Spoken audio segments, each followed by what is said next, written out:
What is up, fam? I know it's been a while. I've been super busy working, but I'm coming back with some new and important videos. This one I meant to record a few weeks ago, but like I said, I've been busy on construction projects, so it takes a lot of my time to research this stuff and bring it to you. I don't want to bring you any content that isn't thoroughly researched, so that's the reason it takes a little time for me to get to these. Today, we're going to talk about an important issue, one that is near and dear to my heart because I have experienced it firsthand. So we're going to talk today about mental health. Mental health is a big issue today. More and more people are reporting that they feel anxiety, depression, hopelessness, disdain, and even just apathy altogether. Now I will tell you, I have personally lost people to mental health issues. And there's only so much we can do to change the environmental aspects that contribute to mental health issues, such as where you work, the people you work with,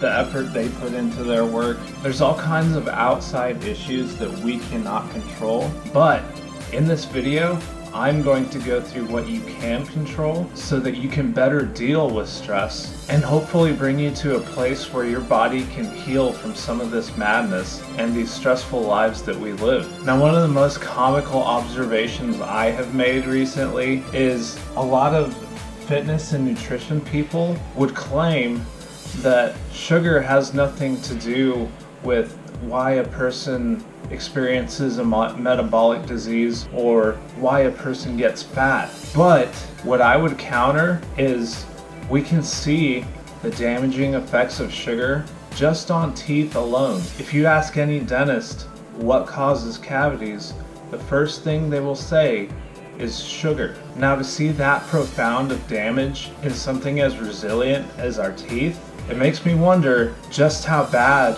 that damage is at a cellular level. But the great thing is we don't have to wonder.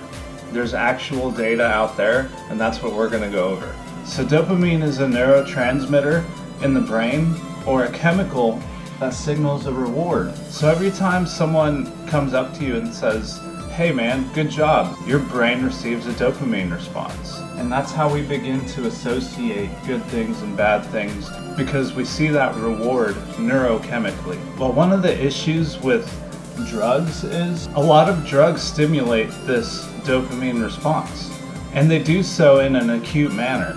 That's why a lot of people get addicted, because they get used to this sense of high-stake reward. Well, the unfortunate thing is that most sweet things, and especially sugar, has that dopamine response in that acute manner. So for the person that's drinking a soda every hour and a half or so, 5 to 6 times a day, they're getting that artificial dopamine response, that artificial reward that is only meant for rewarding situations. Now you might say, well, what's wrong with that? Well, unfortunately, what they've found in the science is the more that you stimulate that dopamine response, the dopamine receptors in the brain start tuning out to that chemical response. So you have a situation where you're getting this dopamine response, the receptors aren't sensing it because they're downregulating from the chronic dopamine response. So then it ends up requiring more dopamine response to trigger the same rewarding effect. So this can even affect everyday life. When your dopamine receptors aren't working properly, when you actually do something rewarding and someone congratulates you for it, you might not feel anything. And to me, that's super dangerous, because when you're doing things that are improving your life and improving where you're going, and you're not getting the proper chemical signal that lets you know that you're doing the right thing, then you start becoming apathetic, because what's the point of doing something if there's no reward?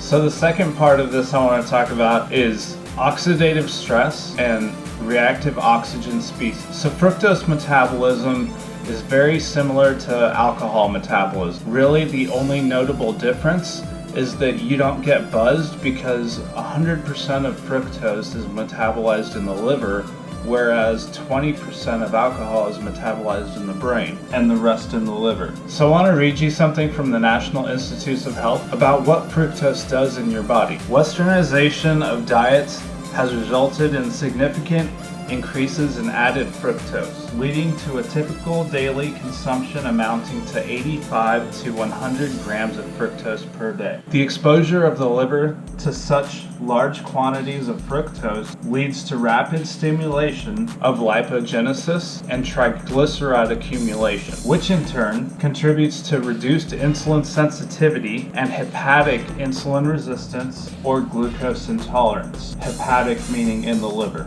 So basically what it's saying is this fructose metabolism leads to triglyceride accumulation, which is of course the cholesterol that you want to keep in check. Also, fructose metabolism leads to lipogenesis, which is the creation of fat. Now, the liver doesn't have time to do anything with this fat, so it will store the fat in the liver, leading to non-alcoholic fatty liver disease. Now, the reason this is important is because during this process of converting fructose into lipid, it creates a lot of reactive oxygen species as a byproduct. These reactive oxygen species go around and create all kinds of havoc in the body, creating oxidation, leading to low-level chronic inflammation. Now, when your body is already under a constant amount of stress, when you add in these other stressors, these external stressors like workload and whatever complications might come in your particular line of work, it can create an exasperated response. So something that actually isn't that big of a deal might end up being a bigger deal because of this. So again,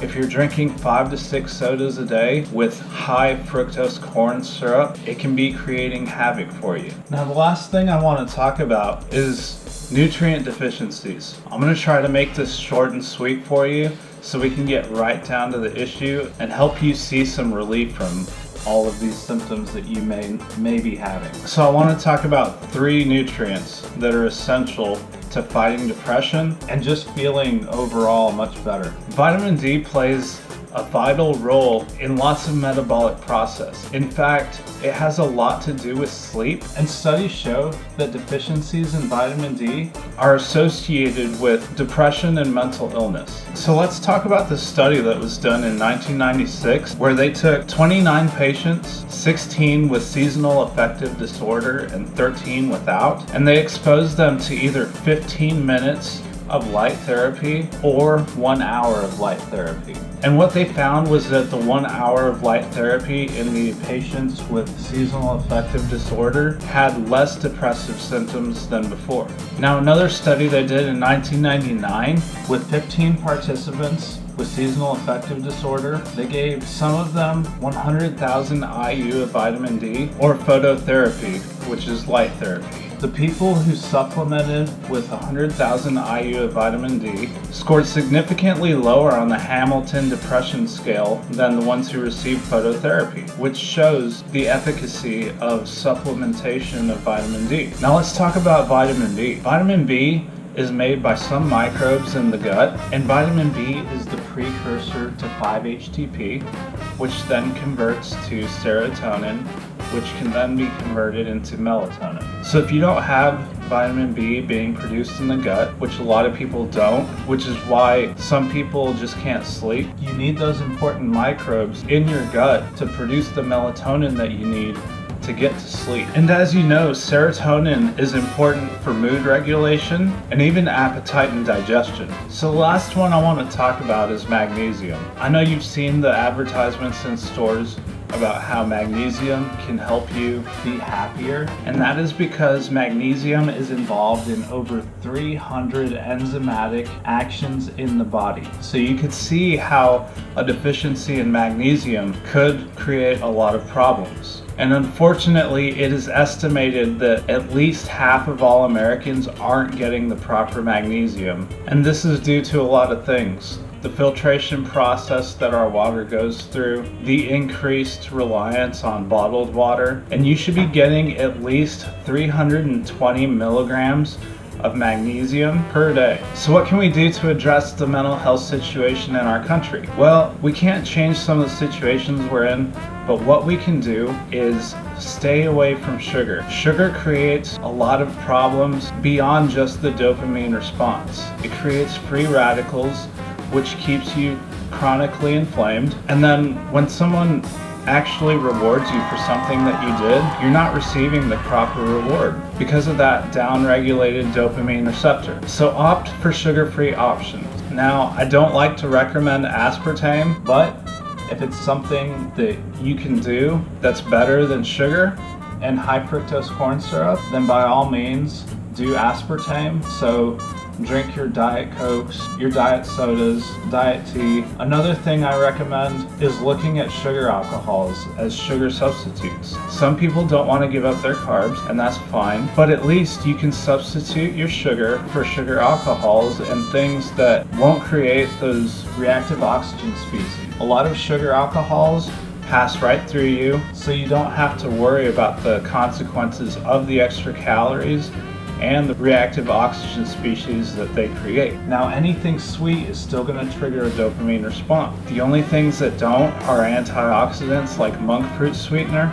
and I believe, I will have to check and I'll leave it in the description, but I believe that inulin and glycerin don't trigger that dopamine response either, but I will double check that. The other things that you can do is make sure that you're getting plenty of vitamin D. If you're not outside working in the sun, then you probably need to be taking a vitamin D supplement. Now, I recommend cod liver oil because it comes with some of the other vitamins that are required to uptake that vitamin D. But even just supplementing with a 10,000 IU vitamin D supplement would be better than nothing. Another thing I also recommend is taking a B complex, especially if you have insomnia. Vitamin B complex will give you those precursors to make the 5-HTP and the serotonin so you can get that melatonin. Having enough serotonin to regulate your mood is very important. So make sure you're taking that B complex, and then make sure you're taking a magnesium supplement, a magnesium citrate or something similar. Again, magnesium is required for 300 plus enzymatic functions in your body, so you need plenty of it. Make sure that you're getting it. I hope that this video can help you to maximize your potential to handle these stressful situations. If your body is working right, you might react to these situations differently, therefore creating better outcomes and maybe creating a better life. If you enjoyed this video, make sure to hit that like button, hit the subscribe button, and I'll make sure to make more videos like this. Of course, if you appreciate this channel and you like the work that we put into this, make sure to visit our Etsy shop, or you can even donate to us on Patreon. It's a real quick sign up, doesn't take long, and it seriously helps with the time it takes to study all this stuff and bring it to you. Make sure to follow us on Instagram and Facebook for continual updates on my lifestyle and tips on how you can maximize your life to get the most out of it. Thanks for watching. See you next time.